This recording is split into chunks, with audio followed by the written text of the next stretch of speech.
पैगंबर मोहम्मद सल्लल्लाहु अलैहि वसल्लम की दया और रहम मर्सी से जुड़ा एक ऐसा वाक़या जो दुनिया की बेहतरीन मिसालों में गिना जाता है, यहाँ पेश है।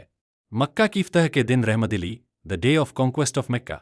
यह वाक़या पैगंबर मोहम्मद सल्लल्लाहु अलैहि वसल्लम की दया और क्षमा फॉरगिवनेस का शिखर है।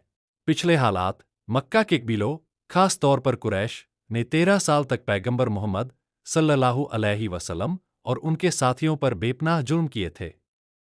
उन्हें मारा पीटा, उनका सामाजिक बहिष्कार किया और आखिरकार उन्हें मजबूर करके मक्का से मदीना हिजरत पलायन करने पर मजबूर कर दिया।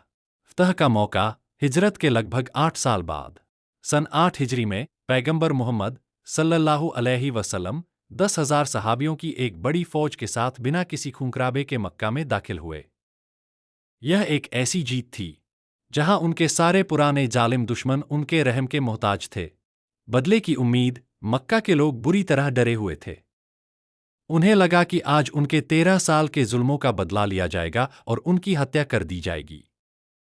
एक सहाबी ने जोश में आकर नारा लगाया, आज बदले का दिन है।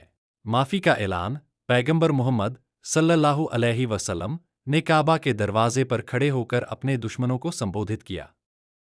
उनके पास पूरी ताकत थी कि वह हर जालिम से बदला ले सकते थे।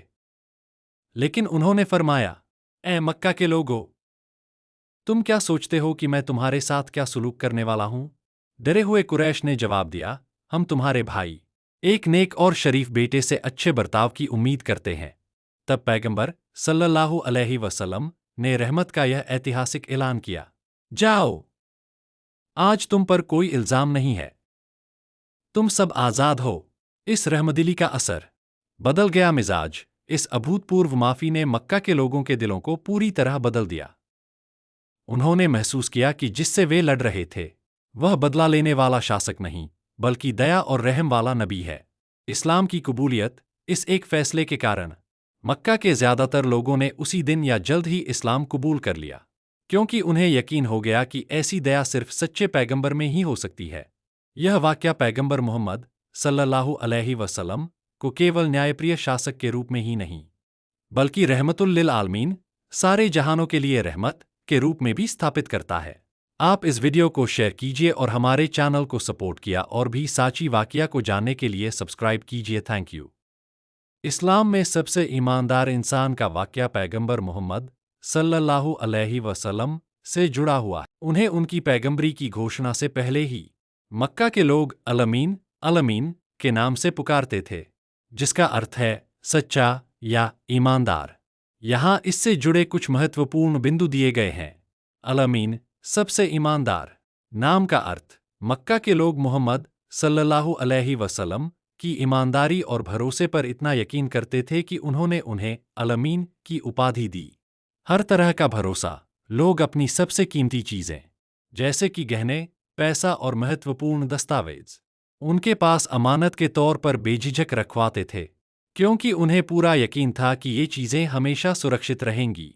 पैगंबरी के बाद भी, जब पैगंबर मोहम्मद सल्लल्लाहु अलैहि वसल्लम ने इस्लाम का प्रचार शुरू किया और मक्का के लोग उनके दुश्मन बन गए, तब भी वे लोग अपनी अमानतें किसी और के पास नहीं, बल्कि उन्हीं के पास रखवाते थे, जिससे उनकी बेमिसाल ईमानदारी का पता चलता है। काबा में पत्थर रखने का वाक़या सबसे प्रसिद्ध मिसाल। यह वाक़या पैगंबर मोहम्मद सल्लल्लाहु अलैहि वसल्लम की दूरदर्शिता और ईमानदारी को दर्शाता है। विवाद, जब काबा का पुनर्निर्माण हो रहा था, तो मक्का के कबीलों में यह झगड़ा शुरू हो गया कि हजर-ए-अस्वद, द ब्लैक स्टोन, को कौन सा कबीला उठाकर उसकी सही जगह पर रखेगा। हर कबीला यह सम्मान पाना चाहता था।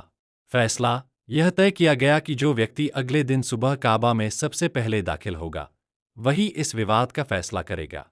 न्यायाधीश अगली सुबह सबसे पहले दाखिल होने वाले व्यक्ति मोहम्मद सल्लल्लाहु अलैहि वसल्लम थे।